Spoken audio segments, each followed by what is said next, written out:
प्रसार भारती अभिलेखागार की प्रस्तुति सदाबहार सुनहरे दौर का अनमोल खजाना।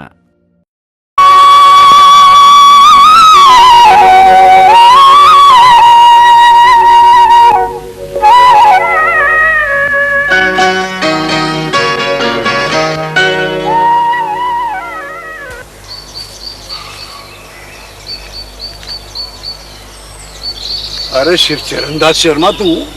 गोपाल अब बैठ बैठ बैठ। हाल क्या है? रंडुए और रिटायर्ड मर्द की तो यही जिंदगी है। कैसी बातें करता है तू दिल जलों वाली। क्या हुआ? अरे तुझ में और मुझ में क्या फर्क है दोस्त? देख तू भी रिटायर्ड, मैं भी रिटायर्ड, है कि नहीं? और फिर किसने किसका साथ कितना दिया है कौन जाने। अब हमारी घरवालियां तो हमारा साथ छोड़ गई, अब रह गए तुम और मैं। अरे वेटिंग लिस्ट में खड़े हैं, जब बारी आएगी आवाज आएगी चल देंगे। लेकिन गोपाल, इस वेटिंग लिस्ट में तू खड़ा तो है लेकिन है बड़ा खुशनसीब। वो कैसे? बोल। तेरे एक आज्ञाकारी बेटा है, एक सुशील और सेवाभावी बहू है, प्यार करने वाले पोते पोतियां, ये सब नसीब से मिलते हैं। तेरी गृहस्थी बहुत फूल फल गई है, भगवान करे इसे नजर न लगे। देख प्यारे, तेरे भी तो 4 बेटे हैं ना, 4 बहुएं हैं, चारों लड़के बरसरे रोजगार हैं, तुझे किस बात की कमी है? बता। गोपाल, ज्यादा संतानें सुख कम देती हैं और दुख ज्यादा देती हैं। अब देखना, वैसे तो कहने को सारा देश मेरा घर है, लेकिन वो कहते हैं ना कि रहने को घर नहीं, और वो क्या है, सारा जहां हमारा। वही हाल हो रहा है मेरा। लेकिन प्यारे एक बात तेरी समझ में नहीं आई। क्या? देख तेरे बेटों के घर, वो भी तो तेरे अपने घर हैं, है कि नहीं? मैं किसी भी लड़के के घर 3 महीने से एक दिन भी ज्यादा नहीं रह सकता। कैसी बातें कर रहे हैं यार? बिल्कुल सही बात कर रहा हूं। सब के सब अपनी अपनी बीवियों के गुलाम हैं। जिस लड़के के वहां मैं 3 महीना रहता हूं, हाँ? वो 3 महीने की पेंशन रख लेता है। क्या? बिल्कुल सही बात कर रहा हूं। और 3 महीना पूरा होते ही मुझे उठा के गाड़ी में बैठा देता है कि जा भैया दूसरे बेटे के घर जा। और जिस लड़के के पास मैं यहाँ आया हूँ, वो अपनी बीवी और बच्चों के साथ गर्मियों में घूमने पहाड़ पे गया हुआ है, और दरवाजे पे ये बड़ा ताला लटका रखा है। खाली दालान खुला छोड़ रखा है, पड़े रहो जहां मर्जी। तो जाने अजीज, तेरा खाने पीने का क्या बंदोबस्त है? अब होगा कुछ, जब तक पैसे हैं बाजार से कुछ खरीद के खा लूंगा, नहीं तो बिल्कुल अपने हाथ। बिल्कुल नहीं, बिल्कुल नहीं। आज से तू मेरे साथ खाना खाया करेगा, समझा? अरे हाँ। नहीं यार, मैं तेरे पे बोझ नहीं बनना चाहता। ठीक है? कैसा बोझ रे? दोस्तों में बोझ हुआ करता है क्या? है देख, जो रूखी सूखी होगी ना, मिल बांट के दोनों दोस्त खा लिया करेंगे, समझा? चल उठ, मेरे साथ चल के नाश्ता कर। आ, दोनों भाई चल के नाश्ता करते हैं। इधर आ। चलो पापा शुरू करो। देखो पापा, चालाकी नहीं करना। पापा चालाकी नहीं, बेईमानी करते हैं। अरे ये मैं तुम सबको अच्छी तरह से जानती हूँ, और तुम्हें भी। भाई छुट्टी वाला दिन है, उठकर नहा धो लो, फिर कोई आ जाएगा तो सॉरी सॉरी करोगे। भाई पहले बच्चों को बाजी तो दे दूं। ये क्यों बच्चों, आज तुम दादाजी को छोड़कर पापा जी से कैसे लिपट रहे हो? उनकी दफ्तर से छुट्टी और हमारी स्कूल से। वो छुट्टी वाला दिन भी अगर तुम्हारे खाते में चढ़ गया तो मैं तो रह गई ना रसोई की रसोई में। कभी किसी को चाय चाहिए, कभी किसी को कुछ और। मैं तो ठंडा शरबत पीऊंगा। मैं तो शिकंजी। और आप क्या पियेंगी? आप तो बोलेंगे नहीं। दूध ला दूं? पापा जी आप क्या पियेंगे? अरे भाई जो तुम्हारी मम्मी पिला दे। आप तो एक काम करिए, नौकरी छोड़कर कोई रेस्टोरेंट खोल लीजिए, मुझे भी सुख हो जाएगा। सुधा, जैसे माली का असली सुख पौधों की रखवाली में होता है, ऐसे ही तुम्हारा सुख परिवार की सेवा में है बेटी। प्रणाम चाचा जी। खुश रहो बेटे। प्रणाम चाचा जी। जीते रहो बेटा, खुश रहो। आइए बैठिए चाचा जी। अरे खुश रहो, बैठो बैठो, तुम तो बैठो। चाचा जी, ये कलकत्ता से कब आए? भाई आ तो ये कल ही गए थे, लेकिन वो कमबख्त रवि है ना, वो पहाड़ पे गया हुआ है। अब जब तक वो आ नहीं जाता तो शर्मा जी यहीं खाना खाया करेंगे हमारे साथ। तब तो बड़ा मजा आएगा चाचा जी, खूब गपशप करेंगे। नहीं नहीं, तुम परेशान मत हो, चिंता करने की कोई बात नहीं है। चिंता काहे की चाचा जी, हमारे लिए जैसे पिताजी वैसे आप। अच्छा चाय तो पियेंगे ना? क्यों नहीं पियेंगे बेटी, चाय भी पियेंगे और नाश्ता भी करेंगे हम दोनों। नहीं सुनाएंगे हम कहानी। वो कहाँ है हमारी स्वीटी स्वीटी स्वीटी? सो गई। सो गई इतनी जल्दी? ओफो, तो तुम दोनों सुनोगे मुझसे एक कहानी? लो सुनाता हूं। एक था सोहन, एक था मोहन, दोनों थे दोस्त बड़े ही पक्के, बड़े ही सच्चे, बड़े ही मेहनती, और दोनों इकट्ठे ही पढ़ते थे, इकट्ठे ही लिखते थे, इकट्ठे हंसते थे, इकट्ठे रोते थे, और दोनों यूं पढ़ लिख कर हो गए जवान। अब उनको हुआ ये ज्ञान कि जिंदगी पैसे के बिना है बेकार, जिंदगी गाड़ी कैसे चलेगी, करना चाहिए कुछ व्यापार। ये सोचकर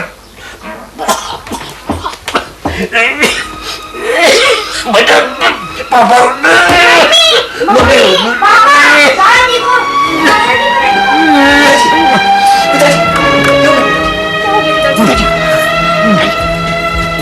सुधा, जल्दी से डॉक्टर को बुला।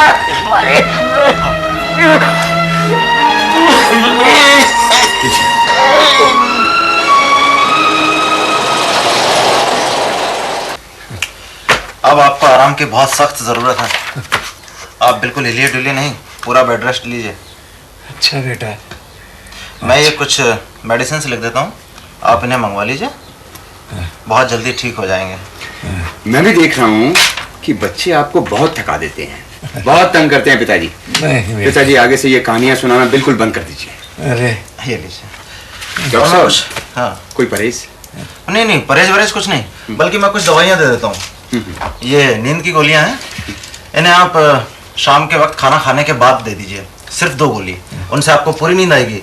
लेकिन एक बात का आप ध्यान रखें, इन्हें आप बच्चों की पहुंच से बहुत दूर रखें, क्योंकि अगर गलती से भी किसी ने बहुत ज्यादा गोलियां खा ली तो वो सदा के लिए सो जाएगा।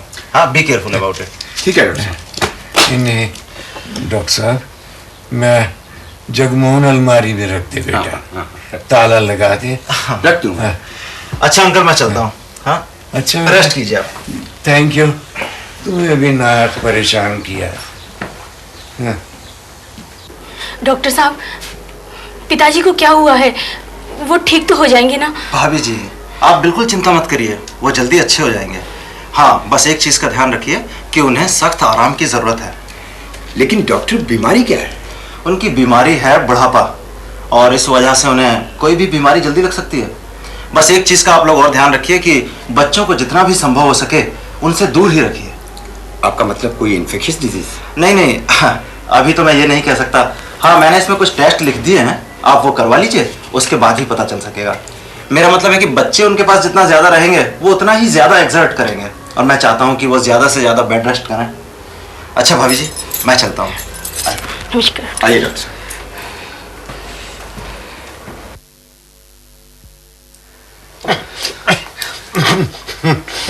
कैसी तबीयत है पिताजी? ठीक हूँ बेटा, ठीक हूँ।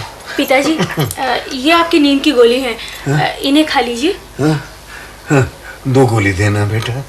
हाँ, सिर्फ 2। अच्छा। जगमोहन बेटे, हाँ पिताजी। बाकी की गोलियां तू ले ले। हाँ, दे दे बहू, दे दे इसे। मैं ले लेता हूँ पिताजी, ले लेता हूँ। अलमारी में रख दे बेटे। और ताली लगा दे। हाँ, और ताला लगा के चाबी मुझे दे दे। पिताजी ठीक कह रहे हैं सुधा, हमें लापरवाही नहीं बरतनी चाहिए। लाओ, मुझे ही दे दो। लीजिए, आप लीजिए पिताजी। हाँ।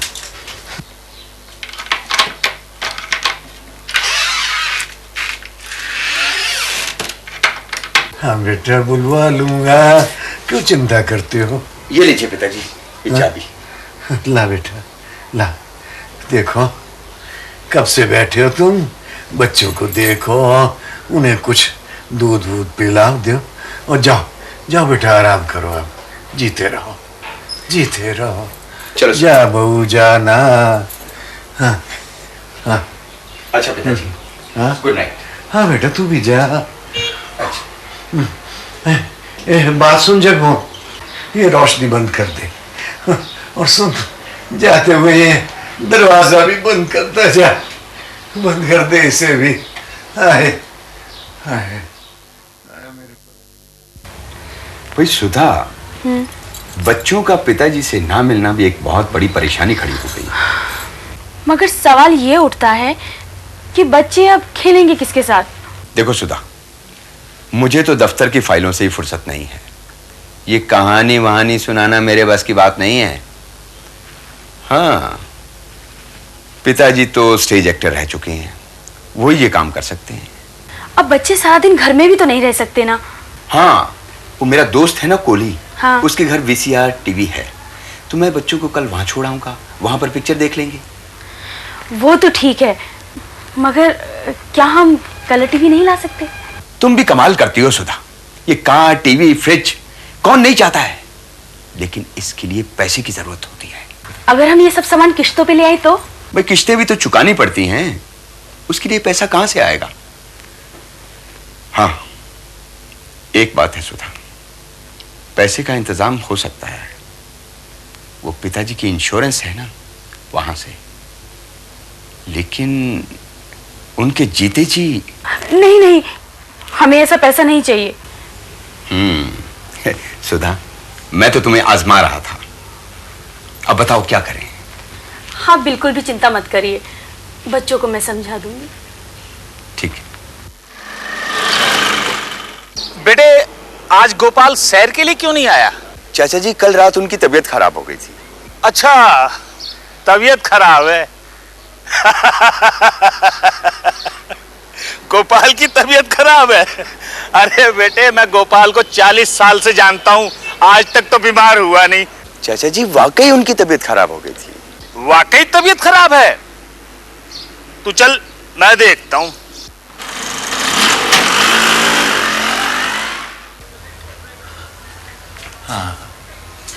अरे क्या हो गया?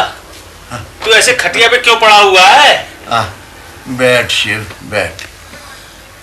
क्या भाई, ये खांसी, नजला, जुकाम, ये तो मामूली बीमारियां हैं, ऐसे कैसे पड़ गया? बच्चों को कहानी सुनाते सुनाते पता नहीं क्या हुआ, ऐसा मेरा सांस उखड़ा कि मैंने तो कहा कि बस सब रुखसत। और खांसी का ऐसा दौरा पड़ा, वो तो शुक्र है बच्चों ने मुझे बचा लिया। अच्छा छोड़ छोड़, अब तू खटिया पर से उतर और जाकर के शतरंज लेके आ, शतरंज खेलेंगे। नहीं यार, तुझे तो पता है डॉक्टर ने मुझे कंप्लीट बेड रेस्ट के लिए क्या रखा। और ऐसी तैसी डॉक्टर की कौन किसको हुक्म देता है? उसी को ना जिस पे हुक्म चलता है। अब जैसे पुलिस वाला है तो मुलजिम को हुक्म देता है, अब जैसे माँ बाप हैं तो बच्चों को हुक्म देते हैं, अफसर है तो क्लर्क को हुक्म देते हैं, तो डॉक्टर बेचारा किसको हुक्म दे? मरीज को। हो धीरे बोल यार, मेरा तो सर फटा जा रहा है। पिताजी, ये दूध पी लीजिए। बेटे, अभी तो दूध पिया था। अब तो 4 घंटे हो गए। ओफो। लो, इसके दूध का ध्यान रहा, मेरी चाय का ध्यान नहीं रहा। चाचा जी, आपकी चाय बन रही है। जा बेटी, इसके लिए भी चाय लिया। और सुन, वो आज सुबह से मुझे बच्चे नहीं नजर आए। बच्चे तो कोहली साहब के यहाँ वीडियो पर फिल्म देखने गए हुए हैं। बेटे, आज उन्होंने सुबह से आके मुझे गुड मॉर्निंग तक नहीं कहा। ये लो, अब बच्चे तुझे सुबह से शाम तक क्या क्या कहते रहेंगे? गुड मॉर्निंग कहो जी से, दूध पी तू अपना।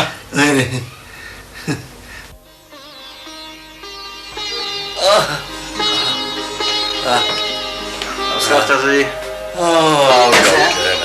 कैसे देख लो, खुद ही देख लो। अच्छा भाई, तुमने तो बांध के रख दिया।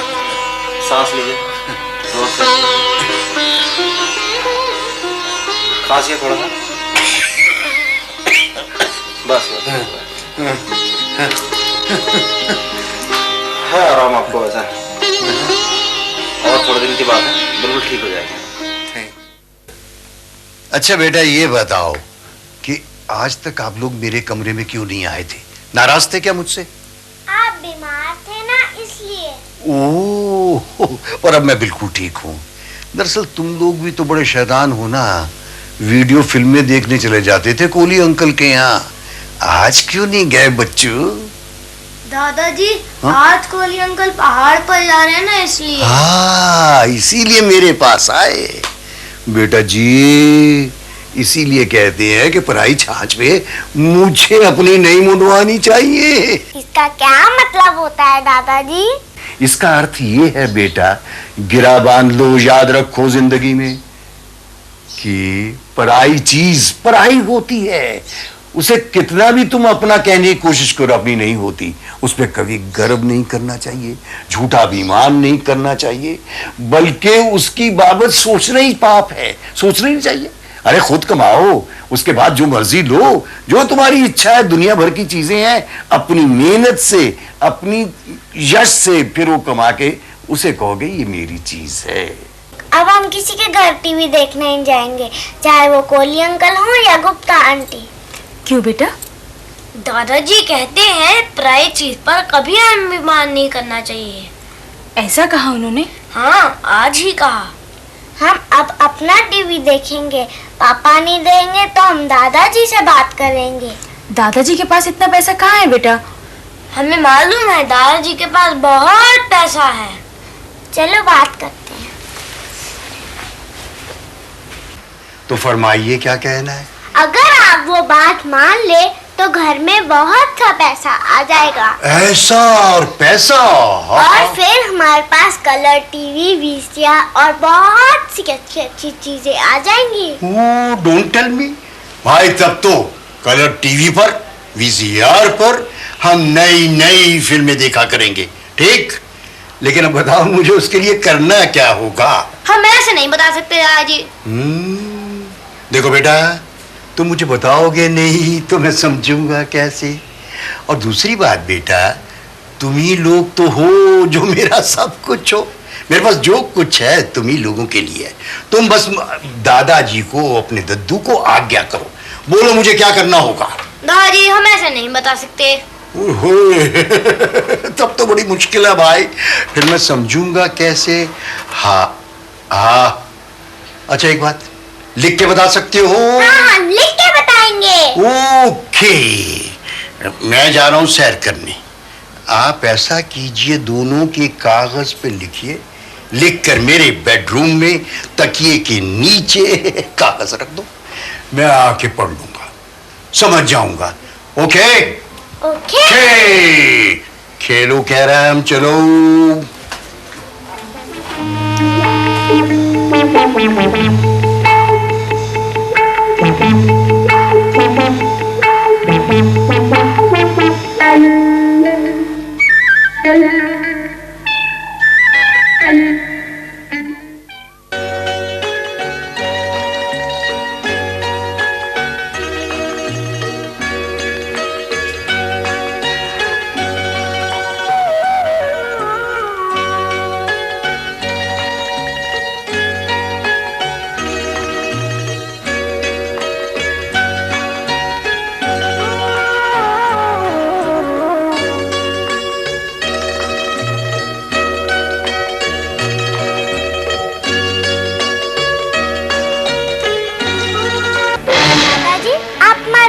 अगर आप ये हमारी बात मान लेंगे तो घर में बहुत सारा पैसा आ जाएगा, फिर हम कलर टीवी, वीडियो और बहुत सारी चीजें ले सकेंगे।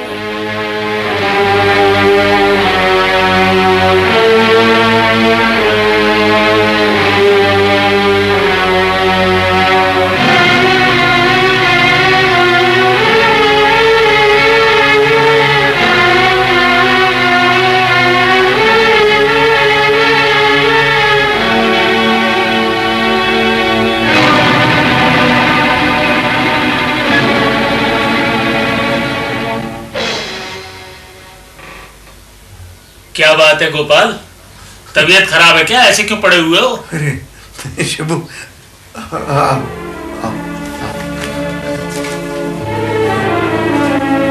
क्या हो गया? कुछ नहीं। शिबू, अच्छा हुआ तू आया। देख, तेरी जिंदगी का बहुत तजुर्बा है, तू सारी दुनिया में घूमा है ना? एक बात बता,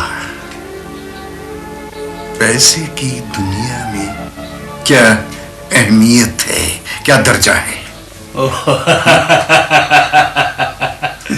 ओ भोले एक्टर, तू पैसे का दर्जा पूछ रहा है? पैसा इस दुनिया का दूसरा भगवान है। दुनिया भर के सारे झगड़े, सारे क्लेश, सारे रिश्ते सिर्फ पैसे से ही हैं। पैसा ऐसे है जैसे गाड़ी में पेट्रोल। अगर पैसा है तो सब कुछ है।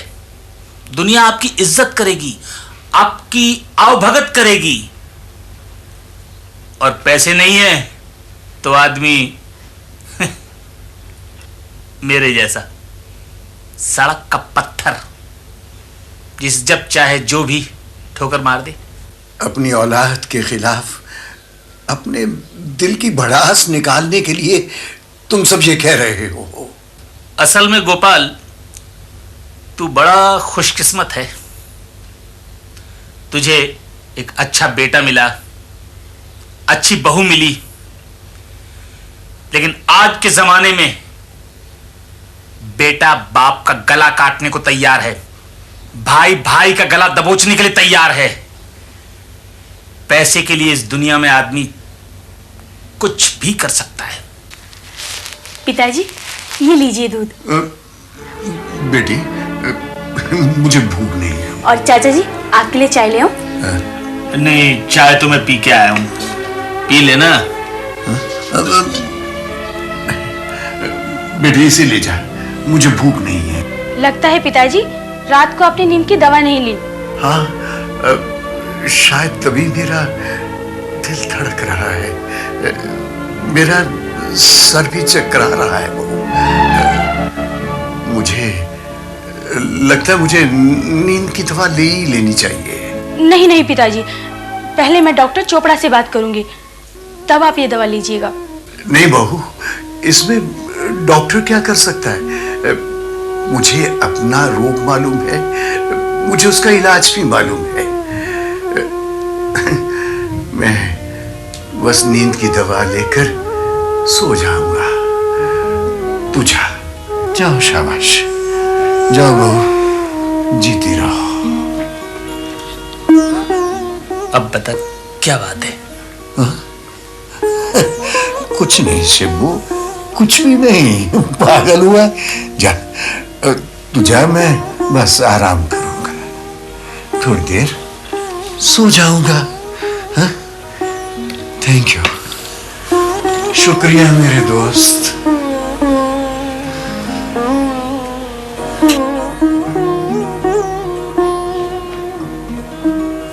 जगमोहन,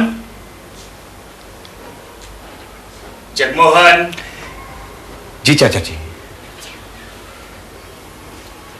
बेटे, घर में कुछ बात तो नहीं हुई है? नहीं तो हुई है बेटे।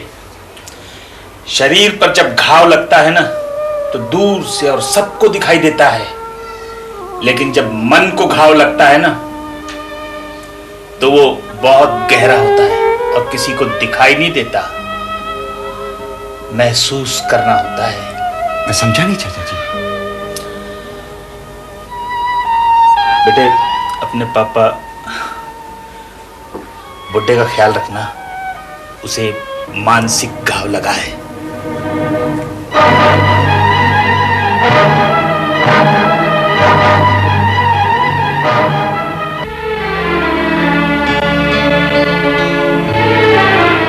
दादाजी, आप मत जाओ। अगर आप ये हमारी बात मान लेंगे तो घर में बहुत सारा पैसा आ जाएगा। फिर हम कलर टीवी, वीडियो और बहुत सारी चीजें ले सकेंगे।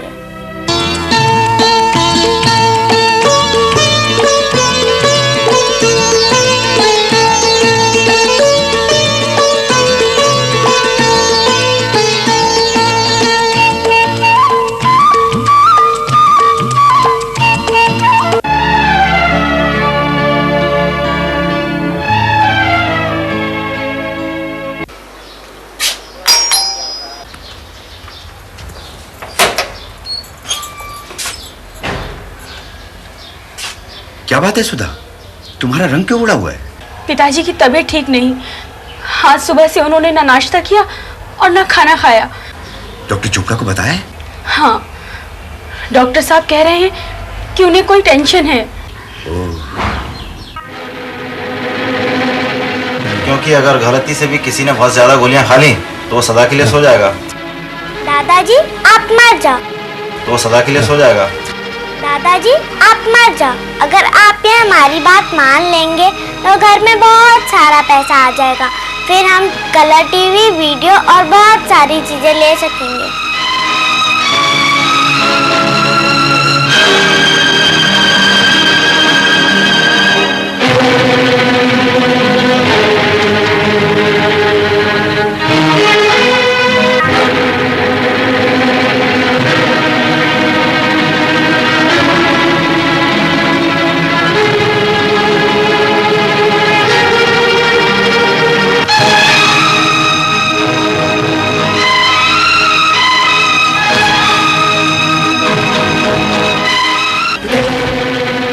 क्या कर रहे हैं आप? सुधा, सुधा, क्या हुआ?